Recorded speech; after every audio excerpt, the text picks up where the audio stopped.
Hi everyone, thanks for joining me watching In Deep on the Delta. This is the report for May 2nd, and I can say this past week and probably for the coming week the word is going to be windy. We've experienced, I'd say, pretty much a steady 15-mile-an-hour breeze with maybe gust up to 20 this last week, and I think the wind's going to be dropping slightly, but we're still going to be dealing with right around 10 to 15-mile-an-hour breeze coming up for this next week.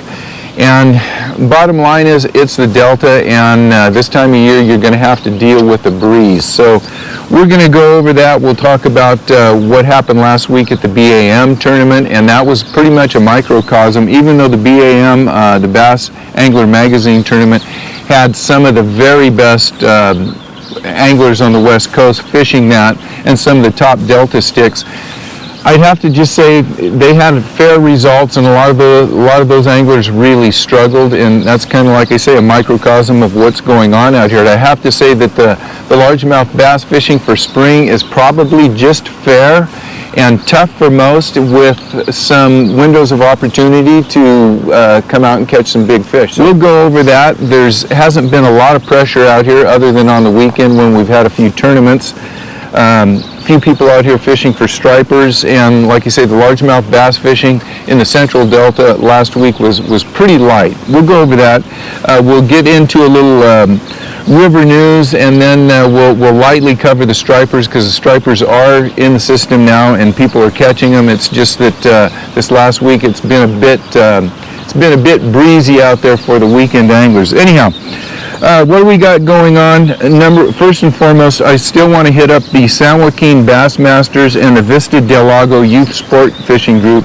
They've got a couple of teams that they're sending to the national finals or the national championships back on Lake Hartwell. They're both looking for donations of any type, and I know the Vista del Lago Club is looking for a boater to go back to Lake Hartwell, and I know that's a big ask, but for any of you folks that may be interested in providing a boat for a couple of the Vista del Lago anglers, hit me up.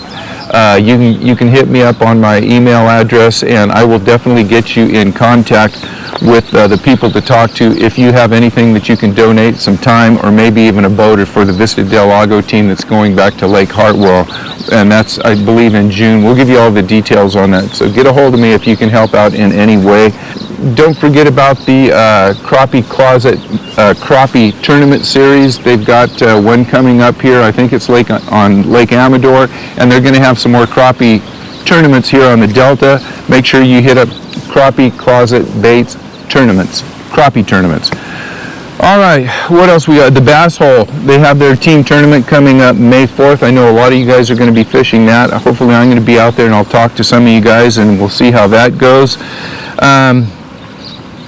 With that, before we get into the river conditions and the fishing, I want to talk about something that I did last week. I ended up getting a PB, a new personal best, after 50 years here on the Delta. Let me drop this picture up for you so you guys can take a look at my new PB. Unfortunately, it was a carp.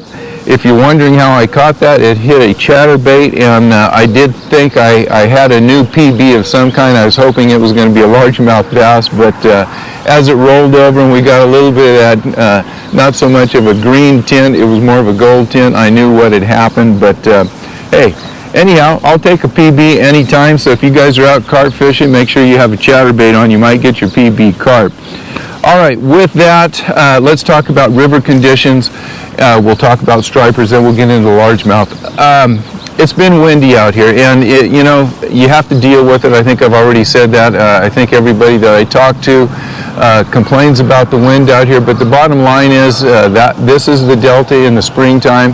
The fish bite while the wind is blowing. It's just a little harder to control your boat, a little harder to get that perfect cast in, but guess what? The fish are going to bite, and this last week we had some very weak tidal coefficients along with the wind and just some kind of poor fishing conditions. The next week we have a lot better tidal coefficients. We're still going to have to deal with the wind, but like I said, deal with it. Hopefully our weather's going to stabilize, and that's been a big problem throughout this whole spring. We have not had stable weather temps. Water temperatures have ranged from 50 to 60, and then now we're looking at about, I've been seeing about 70-degree water temps here in the Central Delta just this morning, and it is Wednesday morning when I record this, so you'll be hearing it Thursday. I just got a report this morning of 62-degree water temperatures down in the south. So you're gonna look at varied water temperatures. The clarity is also changing with this breeze. Where I was in 14 Mile a couple of days ago, and I think, geez, it was almost, I wouldn't call it chocolate, but you had maybe, boy, I was out there in the evening, so I think maybe a foot or two of visibility, where I was getting 4 and 5 feet of visibility. Now here in the Central Delta, I'm still getting 4 or 5 feet of visibility, but as you move around with this wind, depending on where you are, wind-blown banks, you're going to have less visibility than probably what you had last week. I definitely understand for you guys that are going out on your Saturday or Sunday, maybe taking the kids out, taking the family out. It's tough. It's been cold. It's about 8 o'clock here Wednesday morning. You can see the winds blowing. I need a jacket on. It's not cold, but it's chilly. So it hasn't been favorable for taking the family out, but the hardcore guys that are out there striper fishing, they're still out there trolling. They're catching fish. Guys are trolling both Uzuris, and they're also trolling A-rigs. The guys that are throwing the big wood bombers and wood choppers, walking baits, bigger baits in the evening, they're catching some nice sized stripers, until this wind dies down a little bit. Fish the Central Delta from Stockton, Lads, all the way up to Prisoner's Point. There's still a lot of fishing there. I see a lot of guys out there fishing, and they're catching fish. So we're going to leave it at that, and we're going to get right into the largemouth bass. Again, we're looking at next week having some better tidal coefficients and more movement. The problem for me this last week, and I've had fishing from very good to absolutely poor. We'll get into that after I talk about the BAM tournament, because I really want to hit on that, because there's some things in there that you could really look at, and I think it's going to give all of the weekend anglers a little insight onto what we'll call them the pros are doing out here. And what the pros are doing is exactly what the weekend guys are doing. It just didn't change. They just do it a little better. So what happened in this BAM tournament? 41 of the best anglers and some of the biggest sticks out here. Ish Monroe was out here. Ken Ma, Obadi, he was out. All the big sticks were out, and they had, I'm going to just say, I think a little bit of a disappointing weekend as far as catching is concerned.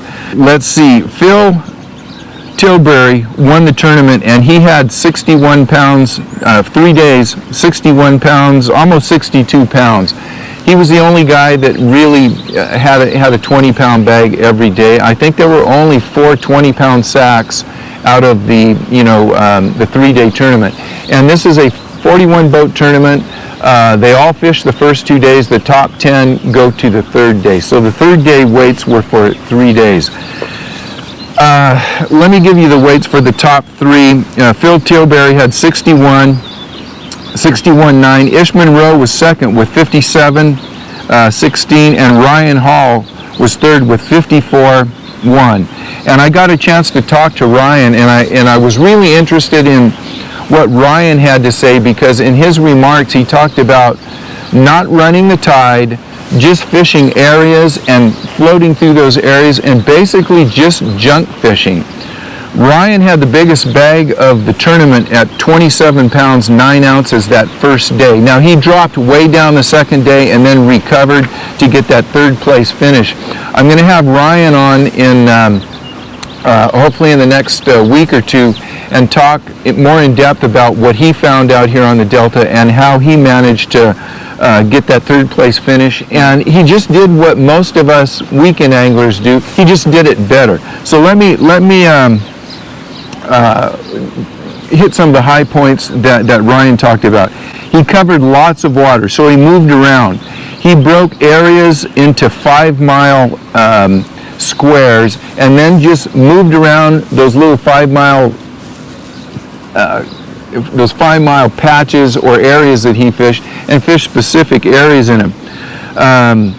He didn't think about tides, and he had no game plan. He wasn't running tides. He just had little areas that he kept going to. He would fish those areas for anywhere from 5 to 20 minutes. If he wasn't catching a fish, he'd move out of that area and fish into the next area. He fished a Cinco, a bladed jig, he fished frogs, and he punched fish. Nothing to reinvent the wheel, just did what all of us are doing out here. Fishing in areas that have lots of bluegills, so there was activity in those areas. Didn't think that color mattered on any of his baits. He was primarily fishing crawdad and bluegill colors. We talk about that all the time. Green pumpkin and craw colors. A frog got him the 7-pounder, and he found fish, and all of the anglers found fish at all stages of the spawn. Pre-spawn, fish that are spawning on beds right now, and some post-spawn fish. I'm seeing a lot of post-spawn fish, and I think that's because the post-spawn fish are coming out of that spawn and they're getting hungry. They're actually starting to feed. So the bottom line was that he just went out and junk fish, and he did a pretty good job of it. Had 54 pounds in 3 days. Pretty darn good day for Ryan, and like I said, we're going to get Ryan on, and he's going to hopefully talk more in depth about what he found. Now, Phil Tilbury, he got his fish by just basically slowing down. He liked low tides. He was throwing a chatterbait, and at low tide he was picking apart offshore vegetation with a jig. And he enjoyed the low tide fishing, so he was really looking for that low tide. And he talked about as the tide went out, the fish would move out and they would congregate onto certain weed structures and edges of weed structures, and he needed that tide to run out so the fish would congregate in those areas. They couldn't stay in the shallow water, so they'd go out and congregate into the offshore weeds and things like that. So that's kind of what happened on that tournament. Now, it took about 13.5 pounds to cash a check. Not great weights that was 3 days, an average of 13.5 pounds per day. Now, the guys that didn't make the cut right around the middle for 2 days, those guys were fishing in at about 11.5 pounds per day. That didn't make the cut, but that was right in the middle of what the pros were doing. So think about that. Some of the best anglers that we have out here on the Delta fished for 2 days, and they were picking up about 11 to 11.5 pounds. That's pretty tough fishing. By the way, it was a Pro-Am, and I want to congratulate Rodney Brown. He had 50 pounds, a little over 50 pounds. He won the amateur division fishing out of the back of the boats, and congratulations to Rodney too.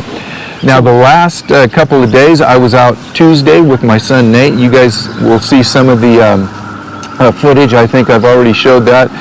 We had an unbelievable night. Had nice big fish, had about 12 fish in about a 45-minute bite window. Decided to go out the next night, which was last night, Tuesday night. I'm doing this Wednesday morning. It was absolutely brutal last night. I think we had 4 bites. Fish just weren't committing. So the deal is, for this next week, if we have wind in the morning and in the evening, I wouldn't get up really early to fish that morning bite, and I wouldn't stay out very late to fish the change of light bite in the evening. For average weekend anglers, it's going to be the problem of boat handling and casting. So worms are still picking up fish, but that's a tougher technique to use in the wind. Chatterbaits might be your best friend. Top waters, it's anybody's business if they're gonna take top waters or wake baits or anything. For me, the last night was just brutal. They had been taking some top waters, walking baits, poppers, and suwitches. I've been catching them on toads. That's the other thing. If you're not throwing a chatterbait, make sure you've got a horny toad on. Make sure you've got maybe some blades on, something that you can, or even a crankbait. It's something that you can keep in the water and fish it effectively and efficiently, rather than, if you're not super in tune with keeping your boat in position and throwing a slow-moving bait like a drop shot or a worm. That might be tough to do in the wind out here. So we have to learn to fish with the wind, but there are techniques that you can use to help you, get through these windy periods. This next week, like I said, we're going to have better tides, but we are going to have to deal with the wind and just see what happens. So I want to thank you guys that have been sending in reports. I know this last week I didn't get a whole lot of reports. It was, I think the wind kept a lot of people off the water, but if you get out there, send me a report, let me know what's going on. And even though the fishing has been fair, I predict it's going to get better with the tides, and there's going to be more of these windows of opportunities where we can get some nice big 4, 5, 6, 7 pound fish out here. So thanks a lot for joining me. Make sure you subscribe if you haven't already subscribed, and hopefully we'll see you guys out here on the water. And until next week, good luck.